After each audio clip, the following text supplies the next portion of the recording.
Welcome to Positive Talk Radio. We're glad you're here. I'm Kevin McDonald, your host for this grand adventure, and I thank you for joining us. You see, our mission is to create a positive, personal connection to all things with courage and love.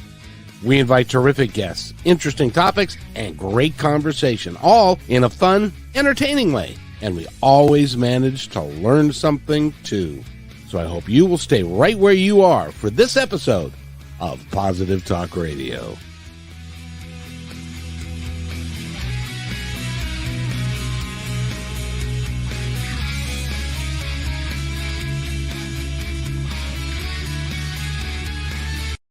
And welcome everybody to Positive Talk Radio. It is a beautiful day. I don't know. It's raining here where I live. If you look back there, you'll see that the Space Needle is here. So that must mean that I'm in Seattle or thereabouts.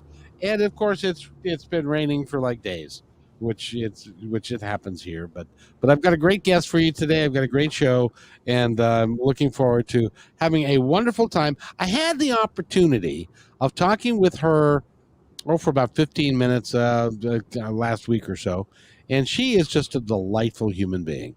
She reminds, she actually even looks like. Are you familiar with Lily Tomlin? And has anybody ever told you? By the way, we're talking with Dr. Rita Louise.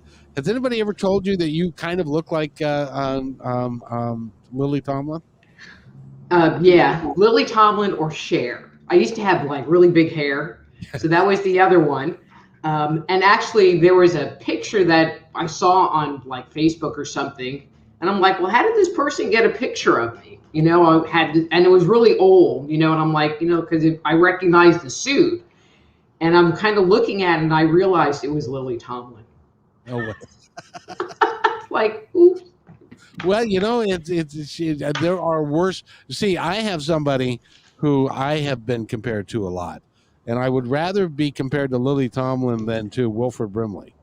You know who Wilford Brimley was? Mm-hmm. Yeah, he was the old gruff guy, the heavy set guy that was Grandpa or whatever. Yeah, he was in Cocoon, and Cocoon 2 and stuff like that. But he was a nice guy. He was a nice guy, and then he did diabetes commercials and stuff. But it's great fun, and we're here with you because you are a medical intuitive, and you are also working to you help people, and you do intuitive readings, and you do all of those sorts of things. So tell us about your work. What is it that you do? What is it that you love to do, and what's your passion? Okay, so that's kind of like a very broad question. Indeed. So I work with people that have, and I'm going to say health issues, and I'm going to use that in a very broad context. A bunch of my clients have physical issues going on, but then there's a whole other group that have other things going on in their lives that they want to get insights to.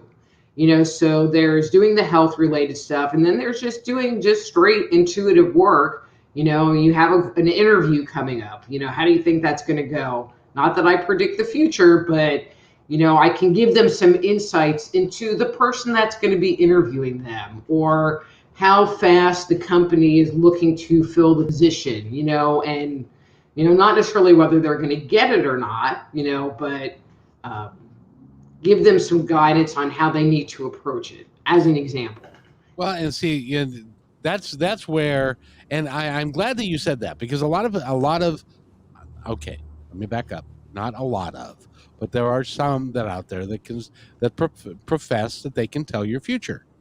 Well, you can't, because of free will, and because you never know what all the dynamics that go into a particular decision are going to come out as. So planning. Thank you for saying that out loud. Well, but it's true. You cannot predict the future. You can give somebody an idea of what to expect, and probabilities, so the probabilities of stuff, and prepare for things, which is if you go to an intuitive and they say that no, you're going to get this job and you're going to be wealthy, and I went to a psychic. Run. I went to a psychic. Run. Yeah, I went to a psychic one time, and she said, "Yep, you're going to live on an island, and you're going to have a house that's going to be a big house, and it's going to have dignitaries in it, and there are people that are going to be calling your name, and you're going to be very famous." Well, Okay. I can tell you that didn't happen, and stuff. But it sounded good at the time. But at the same time, someone like you can help understand, as an example, what the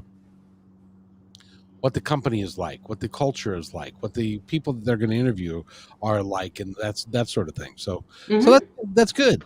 And I mean, and can I just interject one thing? no, of So course you can. ah, and I'll be honest. I've had, and I'm going to say, a couple of what I would consider prophetic moments. You Sure. know, um, but I think everybody at some point in time has some kind of prophetic moment where it's like there's something playing out, and they just know this is what's going to happen. Right. And not really understand. And I think,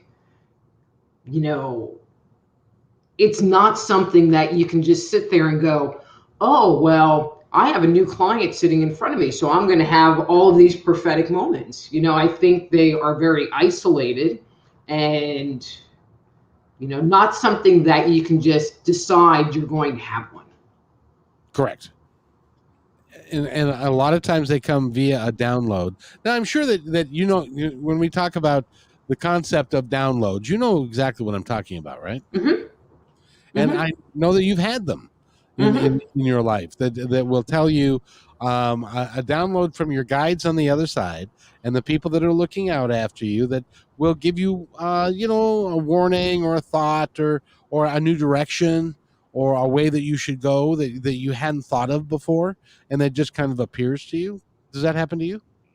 So, I mean, I get downloads, and usually that's informational downloads. And as I like to say, I have the peanut gallery, and who's in the peanut gallery, I don't know. They kind of sit off to my right side. I call them the very best backseat psychics. Because if I ask them a direct question, they don't say anything. But if I internalize a question about myself or, or with relationship to a client, they're like, they always got something to say, and they're really funny and blunt. And it's just like, I can't say that way. So I'm going to like reframe it a little bit so it just doesn't come out like that. well, I get the impression, now correct me if I'm wrong, because I've got my guides too that I talk to on a regular basis, and I feel like I've got a bunch of them, and they're all conspiring to try and make what I'm trying to do work and all that kind of stuff. But do you find that they are just they're funny, they're irreverent, and it's not like you think of guys on the and gals on the other side, or entities on the other side, that they are spiritual and they are higher selves and they are I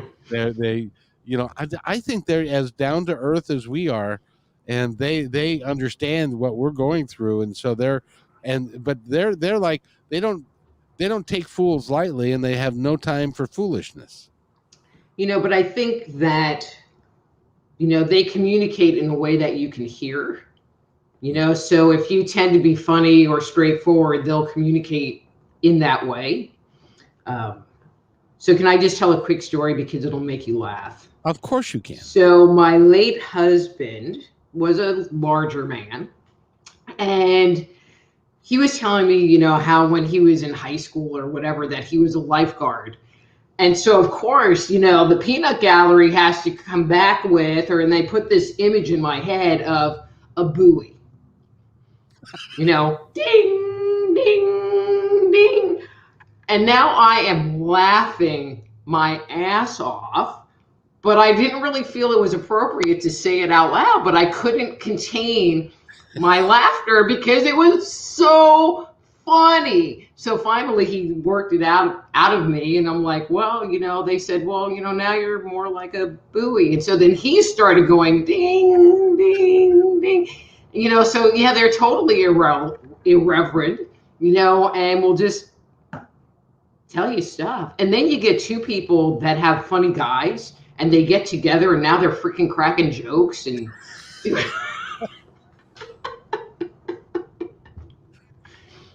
Oh, that's awesome. So in the core group of your work, first of all, let's talk about your website, because you have a website which is called soulhealer.com, and you go there. That's a beautiful website. You've done really well. Have you thought about doing this for other people? This would be really cool. Actually, I am starting to put together a new business of doing websites for people. And really what I'm focusing on are small businesses that really need to have some kind of a web presence. But you go to some of these other web developers, and it's like, I was looking at one, and it wasn't that big of a web page, and they wanted like $8,000. And I'm offering prices. If you just want a one-page landing page, this is who I am. Here's my email. Set it up so that you can find the person online. I think what I have in there is like $500, and that includes a year of web hosting. And so it's for people that really don't want to deal with it, but feel the need to have that presence. Well, it's in this day and age, you virtually have to have a web presence. You can't. It's like Google is now entered into our vocabulary as I'm going to Google that, meaning I'm going to look that up. You can. They don't sell telephone books anymore, and so you can't get a telephone. By the way, a telephone book is a book that used to have numbers in it and names. So if you wanted to go find a plumber, you would go get your yellow pages. See, there were white pages and there were yellow. And I'm talking to the younger crowd. Yeah, I gathered that. Well, it's like one time I was driving with my 12-year-old son. This is about 15 years ago even. And of course, when I grew up, you had payphones, had all the 7-Elevens and everywhere and stuff. And so we were going, and my cell phone crapped out, and it was new technology, and it crapped out. And said we had to find a payphone. And he said, "A what?" A payphone, where you got a phone booth, and he said, "I've never seen one of those." So it was like things have changed. So you gotta talk to people in terms of a phone book was a book that not only it was really thick, so you could use it to put under your seat to raise yourself up, but you can also find people's numbers. Well, that doesn't exist anymore. So you have to be online. I mean, and where I live, I would say the bulk of the businesses are not online. So if you want to find a restaurant, you have to look on Yellow Pages or Yelp or Facebook, and that's it. Really? Yeah, I live in Podunk, Texas, but yeah, it's interesting, which is why I decided to go ahead and do this business and just really, I mean, I will take business from anywhere around the world. That's not an issue, because it's all digital. But just to really fill that need of what they need here, which are, small website for your plumbing company or your restaurant or whatever. Oh yeah, well yeah. Now, what part of Texas are you in? So I live in East Texas. I live about 30 miles from Shreveport, Louisiana. Oh, that's right. We talked about that before. That you're first of all in Texas and Louisiana both. They're southern states, and so a medical intuitive would be like, so what did you say you do for a living? You're a medical what? And they're not as yeah. I don't say that. So I have a degree, a PhD in natural health counseling, which is why I do a lot of health work with people. And so I do, so I just tell people I do natural health counseling, and then they still look at you weird. And they go, well, what's that? And it's like, well, working with people with herbs and supplements and dietary things. And they're like, oh, interesting. So you have a PhD, which would be a doctorate, which is why we call you Dr. Rita. and in natural nutrition. And now I was looking at your website, and that's there as well, isn't it? Somewhere. But yeah. Somewhere. Well, yeah, and you talk a great deal about chakras, and you talk about energy healing, and which is one thing that I'm very interested in is the fact that we are all energetic beings in a physical body, and that we have energy all over the place and stuff like that. Wanted to ask you. I was talking to somebody yesterday who was saying the 5G, the 5G is very bad. It's going to be a horrible thing. Do you concur with that opinion that there is negative energy out there that is being created by us that is having a physical negative effect on human beings? I mean, I have heard people speak about it. Actually, I heard people speak about it 2 years ago, and how it like ran in with the what that shall remain nameless, and it activating it, And when I first heard about it, I was like, yeah, that's kind of out there stuff. But there's been more and more people talking about it. I don't know, but they sit there and say, well, if you're in front of your computer or on your phone all the time, you're getting those EMF radiations. It interferes with your grounding. It interferes with how your energy body works. And so depending on what the frequencies are, I could see where there could be some kind of an issue with it creating an inharmonic in our body. Whether it will or whether it won't, I can't really make an opinion about that. But is there that possibility? I mean, as an example for the listeners, you can sit there and listen to music, and it can be very harmonic and flowing. And then someone hits a sour key and it makes your body go, and so what if the 5G is that sour key and now you're sitting in it all the time?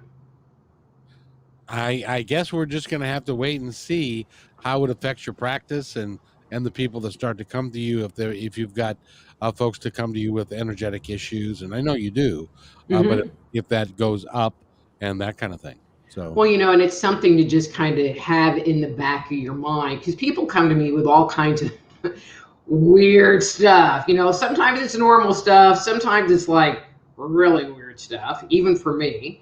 I guess it hasn't really been on my radar to look at that. I mean, I know that the energy on the planet, where we've been the last couple of years, has been beyond challenging, and people aren't grounding and people aren't releasing, and they're stuck in a fear place. And just that, it's creating trauma for everyone. I was doing a presentation Thanksgiving-ish time, and I was talking about trauma, and the effects of trauma on us, and you watch the news and, they'll sit there and go, but the children, and it always is like, oh God, they're going to make it be about the children. And I know that sounds terrible. However, these days, I'm like, in the presentation, I'm like, but you know what? It is about the children now, because if I'm afraid and the people I'm around are afraid, and they are pushing those fear beliefs on the child, they are programming that child to come from a place of fear and anxiety. And then when they grow up, that is part of their base programming, which is the definition of trauma, early childhood trauma. Well, and let's talk about that for a little bit, because we all have got a story that we tell ourselves about what had happened to us when we were kids and stuff like that. And for some of us, some of us can get rid of it, and some of it carries through and affects us in a multitude of ways in our life as adults. And when you're talking to somebody that has got a story that they keep telling, I have repeatedly told this story, but it's worth repeating again, because my mother-in-law was adopted when she was born in 1930, and for those of you that weren't born in 1930. It was a very different time if you were a 16-year-old girl and you were pregnant. Very. It was kept a secret. You were shipped off to a home, and then you had the baby, and then the baby would disappear because the home would sell the baby to somebody else, and then there wasn't necessarily paperwork and all. So anyway, it was a much different time, and she lived her whole life with the framework that she was adopted, and so her parents didn't love her, and so nobody loved her, and so she was unloved her entire life, and that was the story that she just kept repeating for her whole life, and she lived that way, and so her life was less than. How do you, when somebody comes to you with a story, do you help them try and figure out how to fix the story and to reframe it to be something else? Definitely, definitely. And I'm going to add another little piece to that story. She also experienced primal abandonment because she was separated from her mother at birth. That is in the baby's subconscious. They say the baby doesn't remember, but the baby's body remembers. Sure. And then that's the foundation that your entire life is built off of, is what happens initially. That is your point of reference to everything else that happens in your life. I was you just gave me an epiphany, and it didn't even hurt. For those of you that don't know what an epiphany is, look it up.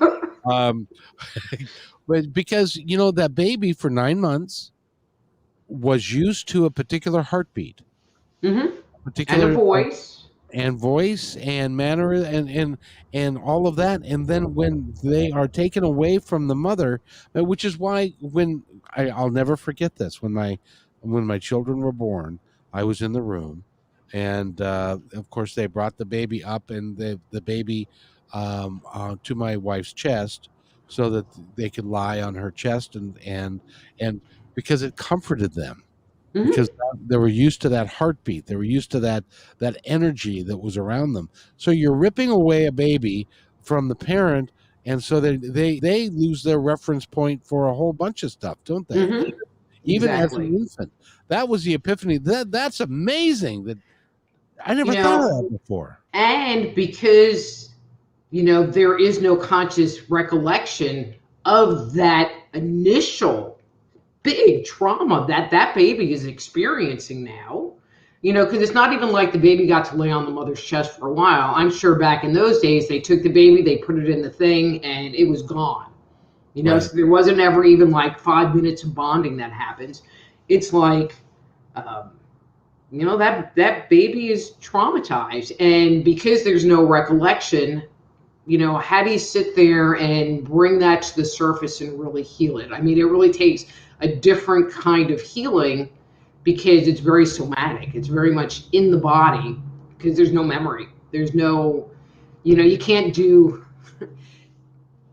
sit there and work on coping skills to fix something that you don't even remember. But at the same time, there is a feeling of loss that they can't even describe. Well, but it also could have been the root of nobody loves me. I mean, abandonment, is nobody loves me. Yeah, well, and now her adopted family was, they were a little older, but they were well-to-do, and they had a huge family. And unfortunately, she never bonded with them either. She didn't bond in her life, she really didn't bond with anybody. It was really a tragic situation. So it was too bad. So, but that is the energetics of the thing. So you work with people's energies, and you work with their medical situations. Tell me about that? How does that all work for you? So one of the things that I believe is that, and I'm being very generous here, that 85% of health issues, there is some psychospiritual basis. I throw neglect in to causes of illness. You just don't take care of yourself, which has its own separate set of psychological issues tied to it. And so if somebody presents with, and I like using gallbladder. That's one of my favorite ones to talk about. Somebody comes and they want the doctor wants to remove their gallbladder and they want to get a second opinion and they want to know if there's anything that they can do. And so in Chinese medicine, the Chinese are so freaking smart, like ancient Chinese, we're so freaking smart. In Chinese medicine, the different organs have emotions tied to them, and so the gallbladder, for example, is all about planning or the ability to plan. Now, if you think about it, planning is about moving forward, not quite will or willpower, but it's part of that third chakra movement, and I'm going to take care of myself, and this is what I want to do. This is how I'm going to use my energy. And so inevitably, someone that has a gallbladder issue has a planning issue going on.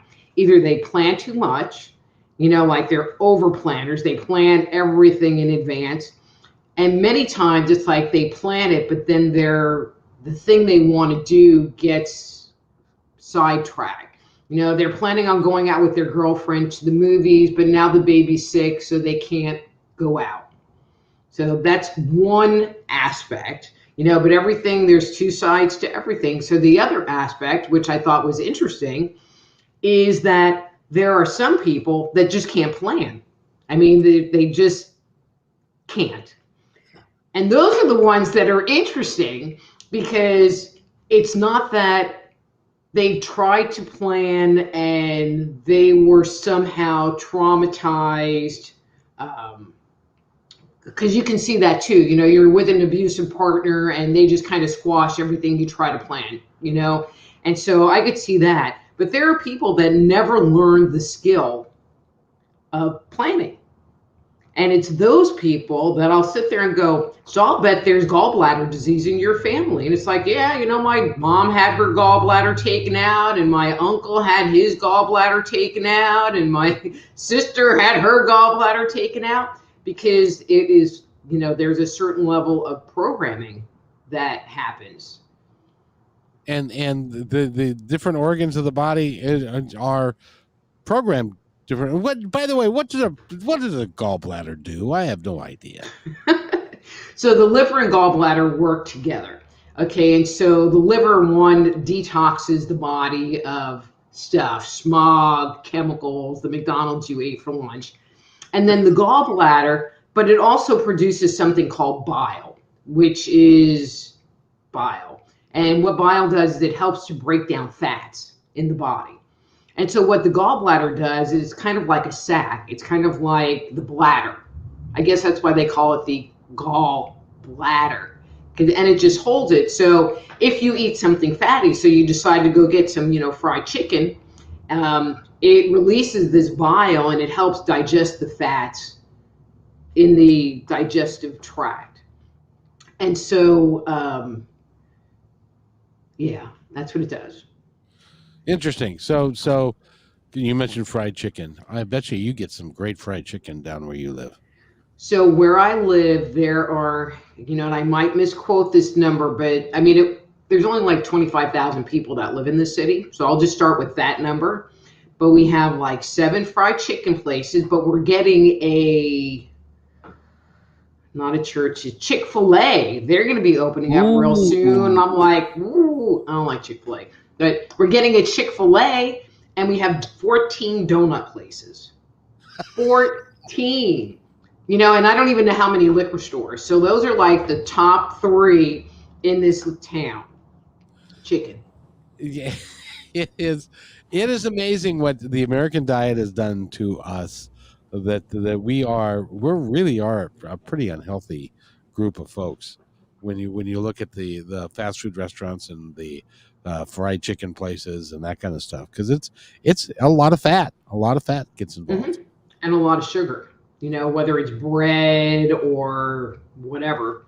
And that's why I put it into the neglect category. I can tell looking at someone's body if they like eat healthy, if they're okay, you know what I mean? Like they could clean it up, but in the big picture of the American diet, it's not that bad. And then there are people that their bodies are just so freaking toxic that it's like, that's when I started asking questions like, yeah, so, what did you eat today? It's like, well, I had Lucky Charms for breakfast. And it's like, oh, God, it's starting off great. But it's those people that tend to get sick because they're not giving their bodies anything good. They're not exercising. They're not doing anything for themselves, which makes your body not work. Well, yeah, it's really, when we talk about the South, I spent some time there because I worked for a company out of Arkansas, and there's lots of gravies, and there's lots of country gravy and biscuits, and everybody is known. Down there, country gravy is an art form, and you are known for good country gravy, and people will come from miles around to have your country gravy. Is it that way where you are, or is it a little bit different than that? Well, I mean, there's that aspect. I don't eat gravy or that kind of. I'm allergic to milk, so that's just like not even on the list. I mean, Texas is kind of the land of the chain thing. So our chicken, we have Church's chicken, we have Popeye's chicken, we have Golden chicken, we have Kentucky Fried Chicken. Oh, got KFC, of course. And so, so getting like this mom and pop type restaurant, other than like Mexican or Chinese food, is not really happening. My criteria here is I want my food to come out hot. And then everything else comes after that, and if it's not hot, then you already get a demerit because a lot of places will serve you cold food. Really? Yeah. And it's like, and I like my food hot. If I'm having hot food, I want it hot. Of course. It's supposed to be. And because the problem with, I used to be in the restaurant business. The problem with serving cold food, it means that it's been hanging around after it's been cooked for a while. Yeah. And so if it's piping hot, it's brand new, fresh, and that's the way it's supposed to be. So well, good. And by the way, we're talking with Dr. Rita Louise. Go to her website, which again is soulhealer.com. By the way, what'd you come up? The name for your website is Soul Healer. How did you come up with the name? I mean, I don't know exactly how I came up with it, but somebody asked me, I'll say fairly recently, how did I end up with a one-word domain? And I was like, well, that's because I got the domain in 1996. And so, there were a lot available at that point in time. Well, and I'm willing to bet that somebody would like to have that domain name. Well, I wish, somebody would want to buy it. When I started working on this webpage business, I went online to see what was available. And so I looked at like websites online or website design, and they wanted, don't fall over. They wanted $50,000 for that domain. And I'm like, yeah, that's a little outside my budget. Well, but it's called soulhealer.com. Mm-hmm. And you can go there and find out all about what Dr. Rita does. But I'm curious to know, Soul Healer, how do you help someone's soul to heal? So when I first got that domain, I was mostly doing just straight readings, energy work. I think I had just started back at school to work on my naturopath degree and then finally my PhD. And, when I got it originally, I felt like it was a name that I could grow into, that when I got it originally, I couldn't fully own it. But I help people on body, mind, and spirit levels. And so if you come with an issue, I can help you understand what is going on. And one of the things that I feel I really bring to the table that many people don't, I'll go with that, is, I help people to understand what their core beliefs are. So as I'm poking around on their organ, the peanut gallery, since we already talked about them, will tell me a statement, like I feel invisible. I feel this, whatever, so it's not like on the top, it takes it really deep down and then we go and address that. And sometimes there's more underneath. So another very quick story. So I was working at a wellness expo doing sessions. And this woman that I knew from, she was another exhibitor, came and she said, I want to get a reading and I want to talk about my weight. And I'm like, okay. And so, we started the session. And I'm like, okay, well, blah, blah, blah, blah, blah. She goes, know that. Because she was a practitioner. So she had been working on it. So I'm like, okay, flip the page. Let's go down to the next layer that's coming up. Blah, blah, blah, blah, blah. Already know that. Flip. Go down to the next layer. Blah, blah, blah, blah, blah. See, now I just cut down to the bottom. I don't deal with this flipping stuff anymore. Blah, blah, blah. So we're go through this like 5 or 6 times. And then I finally get to this place and I'm sitting at the table going, and she was like, what's going on? I said, what I'm getting from you is that you want to vomit, and and then she started crying. And so I'm like, okay, so what's going on? Because all I had was a visceral response. There wasn't an image tied to it or an emotion particularly. She said when she was really young, she was overweight and her parents would force feed her fish in the wanting her to lose weight.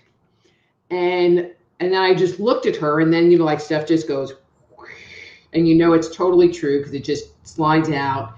And I looked at her and I said, well, your inability to lose weight is because you're resisting taking that, like every time you try to lose weight, you just go into resistance mode. And so you just can't, because it brings up the internal memory that your parents are trying to force you to lose weight and you won't. You got your heels in the sand. You just won't. How does force feeding a child fish cause them to lose weight? I have no idea. I wasn't even going to touch that one. I'm just here to report it, not make judgment about it. Yeah, it's like Joe Friday, just the facts, man. That's all. Mm-hmm. Just the facts. And that's a terrible thing to do to a child.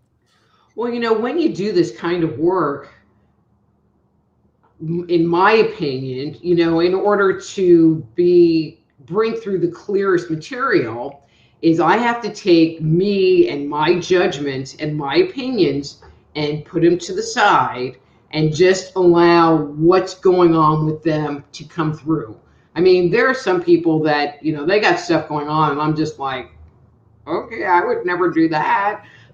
But that's my judgment, and I've gotten to the point where I can tell, like, this is psychic Rita brain and this is Dr. Rita brain, where it's more informational and there might be more judgment, or I'm kind of looking at it from an outside perspective and not from an intuitive place. I got it. So because you are a PhD and a naturopath, are there naturopaths in Texas? I don't know. There are some, not that many. Most people don't really get it. No. And really, most of my practice has been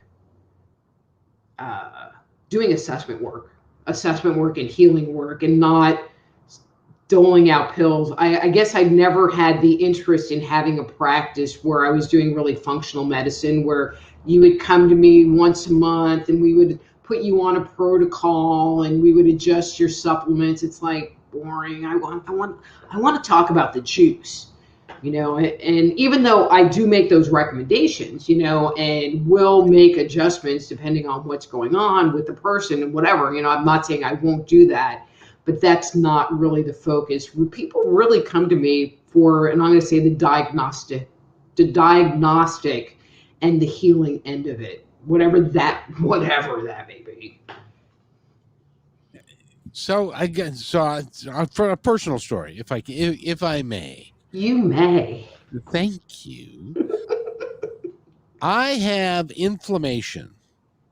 I'm trying to watch my diet and trying to do different things, but inflammation and arthritis runs in my family. My sister, who's 5 years older than me, has virtually the identical medical history that I have. We've both had both of our hips replaced. Now, she's 5 years older, so she's had a knee replaced, onto her second knee replacement. We've had multiple surgeries. And stuff. What causes that to happen within like a family group? Is it genetics? Is it energetic? What is it? Wow, and that's one of the things I love about doing this work is that everybody comes to the table with their own stories and their own stuff.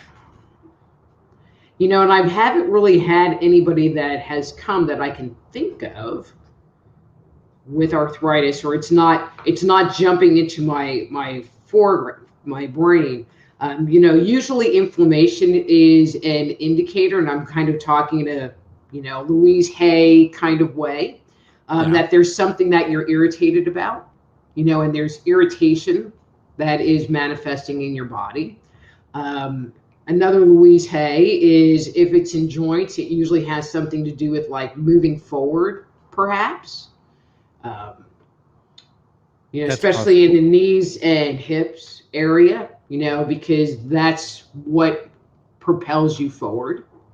My mom had back issues and she was going in for back surgery. And, my feeling is all they needed to do was kind of fake that they were doing the back surgery and like do a little incision and then sew her back up. Because, in Louise Hayism, and it totally fit her, back issues are about not feeling supported. Aha. And boy, that makes it, I have to tell you, that makes a great deal of sense. It does make a lot of sense. I have seen in people with knee issues, so that sometimes they don't want to subjugate themselves. Now, I have seen that. I don't know what Louise Hay has to say. They don't want to bow down or get down on their knees before someone, which I think is a very interesting dynamic or an interesting internalized belief that is manifesting in your body. Absolutely. No question. If you can't, it's certainly you can't, if you've got knee problems, you can't be a Catholic because in the church, in the service of, if you haven't been to a Catholic church, let me tell you, how it goes. You're up and then you're down on your knees, then you're back up and then you're back down on your knees. And they've even got these little rails so that you can go on your knees on the rails and stuff, and they're padded and all that. They're padded. Yeah, so they're very nice, but yeah. So, but I can understand. There's a metaphor for every body part that's not functional, right? I mean, in Louise Hay's book, yeah. But I kind of put that on the surface, and it's kind of, and that's why I say Louise Hayism, because it's kind of a generality.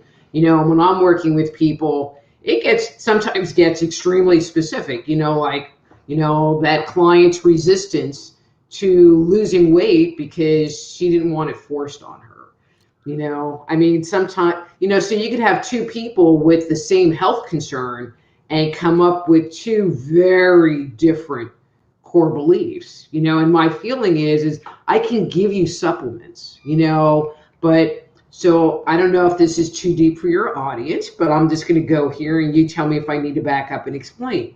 But there are the subtle bodies. And so if you take supplements, it will take the disease and move it back into the etheric body, which is kind of the blueprint of the physical body. But usually, if you have a limiting belief or an emotional trauma, it's sitting in one of the other subtle bodies. And so, unless you heal that as well, it's just going to sit there in the background waiting to come forward again. So you got to get to the root cause, You basically. have to get to the root cause. And so, when I work with people, we try to address both ends, dealing with what's going on physically, so that you feel better. Feel better is good. We like that. And then addressing what the psychospiritual part is, so that they don't have to have it again. Exactly. There's a it's kind of a new disease that I didn't even know about, because when I was growing up, they never talked about anything like this. But there's that little green pill that men take now, that because they've got. So what would Louise? Sorry. That's all right. That's nice music for the Thank you. What does Louise say about if you have ED? What does that mean? That you don't like your wife that much anymore? So you're going to laugh at me, but I will not work with clients that have that issue. Well, I can understand why. Well, do you want to know why? I do. I was going to say I can understand why, but I really would like to know why. Because in order to do that kind of evaluation, even in my mind, I have to look at their junk. And I don't want to. I just don't want to. Now, if you have a prostate issue, it's one thing. You know what I mean? And it's a health thing. And sometimes it's like some of the guys, their energy is just really kind of pervy.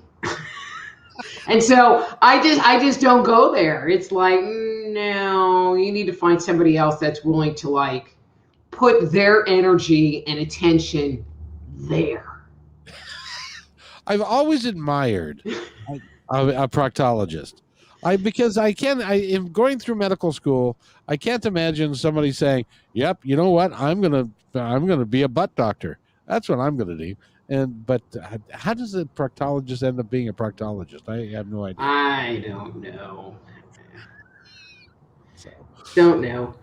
In any event, by the way, we're talking with Dr. Rita Louise, and you can go to her website, which is I have a good memory, but it's shot.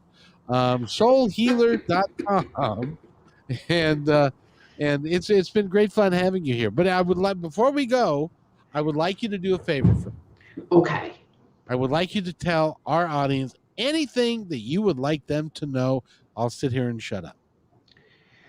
Anything that I would like for them to know. Okay. See, I hate when people ask me questions like this and I'm not prepared. That's why I asked questions well, like this. And our conversation was kind of general, so it's not. I don't even have like a summing up statement. Sum up about your work. What do you do? Okay. And so as far as my work, I help people find wholeness physically, emotionally, and spiritually, and help them uncover what's keeping them stuck in a pattern of unhealthiness.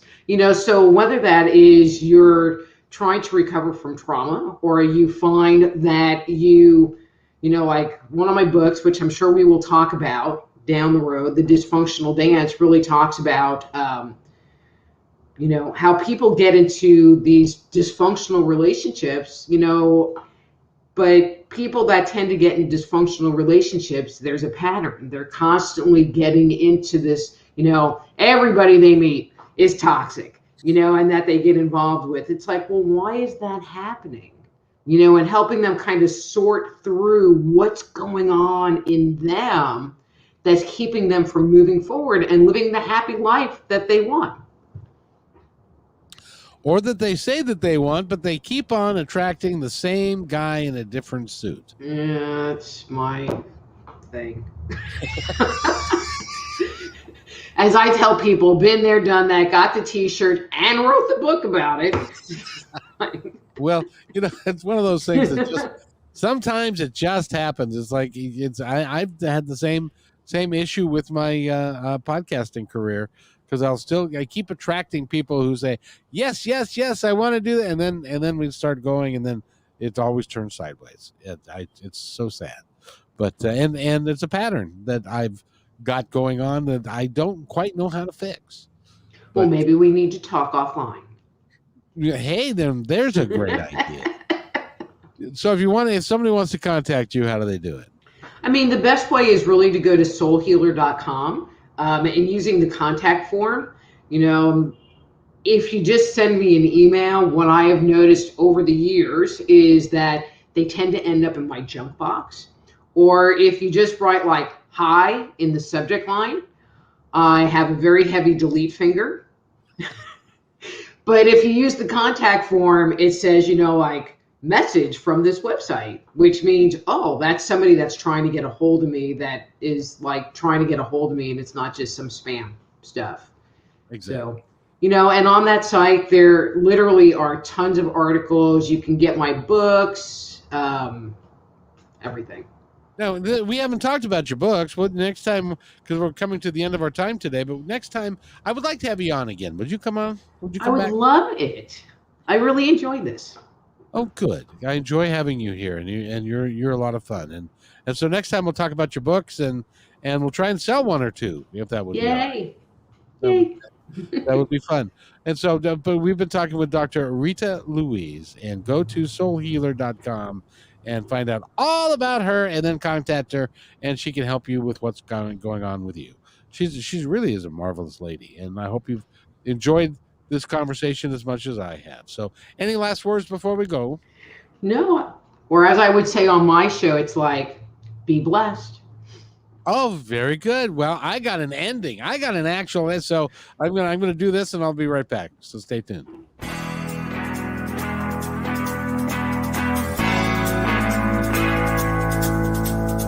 Hey, and thanks for listening to this episode all the way to the end. Hey, pretty cool.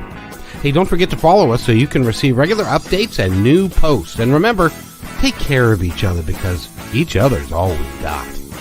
See you next time on My Independent.